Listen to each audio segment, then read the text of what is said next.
2014 का general election जिसमें मोदी साहब भारत के प्राइम मिनिस्टर बनकर आए थे, उस जनरल इलेक्शन की एक स्पेशलिटी ये थी कि 84 के जनरल इलेक्शन के बाद इसमें राजीव गांधी को as a prime minister elect किया गया था। एक बहुत ही ज़बरदस्त मेजॉरिटी के बाद कांग्रेस की सरकार बनी और कांग्रेस के मेंबर्स ने राजीव गांधी को अपना प्राइम मिनिस्टर चुना था। 84 के बाद 2014 में मोदी की सरकार जब बनी थी तो पहली बार ऐसा हुआ था 84 के बाद जब किसी एक पार्टी को फुल मेजॉरिटी मिली थी। और ये भारत का प्रोबेबली 16th जनरल इलेक्शन था और 2019 जिसमें Modi second time PM elect होकर आए थे वो 17th जनरल इलेक्शन था। इसके बारे में आप सबको तो पता है ही। मैं आपको एक नई चीज़ बताना चाहता हूँ। भारत की आज़ादी के बाद जब पहला इलेक्शन हुआ था, फर्स्ट जनरल इलेक्शन, उसके बाद जिसमें जवाहरलाल नेहरू जो थे वो पीएम इलेक्ट किए गए थे, उनके मिनिस्ट्री में, उनके कैबिनेट में कौन कौन से मिनिस्टर्स थे, इस वीडियो में हम ये डिस्कस करेंगे। तो जब फर्स्ट टाइम हमारी जो कैबिनेट फॉर्मेशन हुई थी उसकी डेट थी 15 अगस्त 1947 और ये डिज़ोल्व होने की डेट थी 15 अप्रैल 1952। आपको ये जानकर आश्चर्य होगा कि आज़ादी के बाद भी जो हेड ऑफ स्टेट इंडिया के थे वो थे king George sixth. Lord Mountbatten जो उनके लेफ्टिनेंट थे, गवर्नर जनरल, ये हेड ऑफ स्टेट हुआ करते थे, जो कि 15 अगस्त 1947 से 21 जून 1948 तकरीबन 10-11 महीनों तक हिंदुस्तान के हेड ऑफ स्टेट आज़ादी मिलने के बाद भी ब्रिटिश अथॉरिटी के लोग थे। सी राजा गोपालचारी जो थे वो हमारे गवर्नर जनरल थे और डॉक्टर राजेंद्र प्रसाद जो थे वो हमारे प्रेसिडेंट थे, यानी हमारे राष्ट्रपति थे। लेकिन वो हुए थे 26 जनवरी 1950 जब हमारा कॉन्स्टिट्यूशन इम्प्लीमेंट हो गया था, उसके बाद से वो हमारे प्रेसिडेंट बने थे। यानी आज़ादी मिली थी 15 अगस्त 1947 और इंडिया को पहला प्रेसिडेंट मिला था 26 जनवरी 1950। इस बीच जो भी प्रेसिडेंट के जो फंक्शंस थे वो परफॉर्म किए जाते थे इधर हेड ऑफ स्टेट जो कि ब्रिटिश अथॉरिटी के लोग थे उनके द्वारा या सी राजा गोपालाचारी जो थे गवर्नर जनरल उनके द्वारा।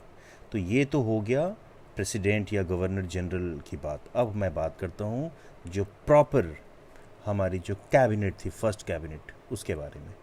तो फर्स्ट कैबिनेट में जैसा आपको पता होगा कि हमारे जो प्रधानमंत्री थे पहले वो थे जवाहरलाल नेहरू। जो हमारे डेप्यूटी प्राइम मिनिस्टर थे वो थे सरदार वल्लभ भाई Patel.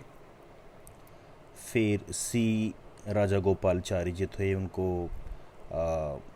Home affairs and states ministry दी गई थी, यानी कि होम मिनिस्टर वो थे।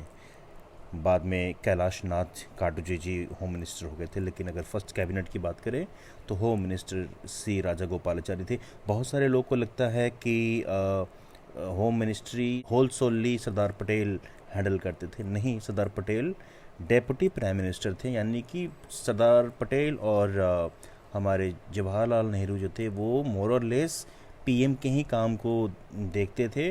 दो सरदार पटेल होम अफेयर्स भी देखा करते थे, लेकिन होम अफेयर्स के लिए उनको असिस्ट करने के लिए सी राजा गोपालाचारी को इलेक्ट किया गया था उस कैबिनेट में।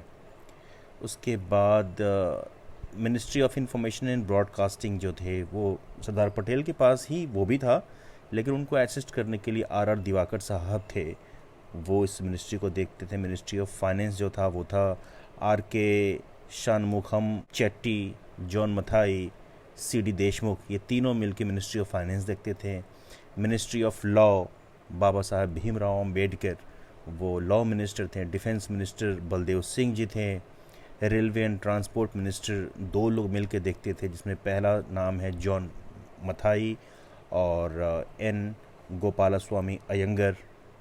मिनिस्टर ऑफ एजुकेशन थे मौलाना अब्दुल कलाम आज़ाद।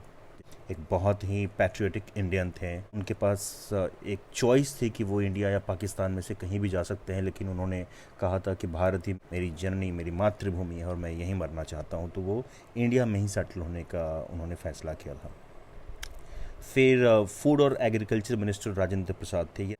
राजेंद्र बाबू को प्रेसिडेंट बनने से पहले, जब आज़ादी के बाद जब इंटरिम गवर्नमेंट बनाया गया था, तो प्रेसिडेंट बनने से पहले पहले इन्हें 1-1.5 साल के लिए फूड एंड एग्रीकल्चर मिनिस्ट्री इनको दी गई थी। तो 1-1.5 साल के लिए ये पहले कैबिनेट में as a food and agriculture minister इन्होंने देश की सेवा की थी। फिर ministry of industries and supplies के मिनिस्टर थे श्यामा प्रसाद मुखर्जी।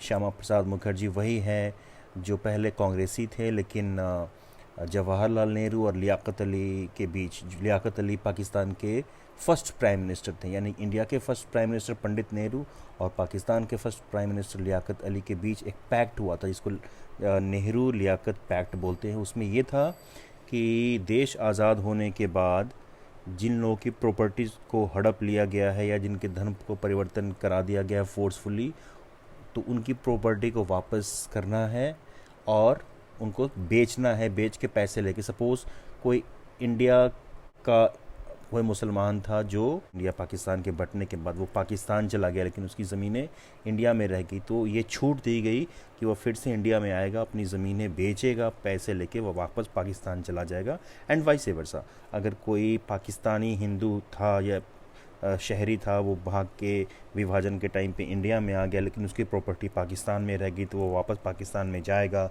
अपनी प्रॉपर्टी सेल आउट करेगा, पैसे लेके वापस इंडिया में आके सेटल हो जाएगा। लेकिन इस जो ट्रीटी, जो अग्रीमेंट था, उसका प्रोटेस्ट किया था हमारे श्यामा प्रसाद मुखर्जी साहब ने, और कांग्रेस को इसी बात से छोड़ दिया। उन्होंने कहा कि ये गलत निर्णय लिया है पंडित नेहरू ने। उसके बाद से वो पंडित नेहरू के प्रबल विरोधी बन गए थे और उन्होंने अपनी एक नई पार्टी बनाई थी, जनसंघ, भारतीय जनसंघ, जो बाद में भारतीय जनता पार्टी बनी। यानी कि भारतीय जनता पार्टी के संस्थापक थे श्यामा प्रसाद मुखर्जी। तो ये वही श्यामा प्रसाद मुखर्जी हैं जो नेहरू के फर्स्ट कैबिनेट में इंडस्ट्रीज़ एंड सप्लाईज मिनिस्टर हुआ करते थे, और उनको असिस्ट करते थे हरिकृष्णा महताब।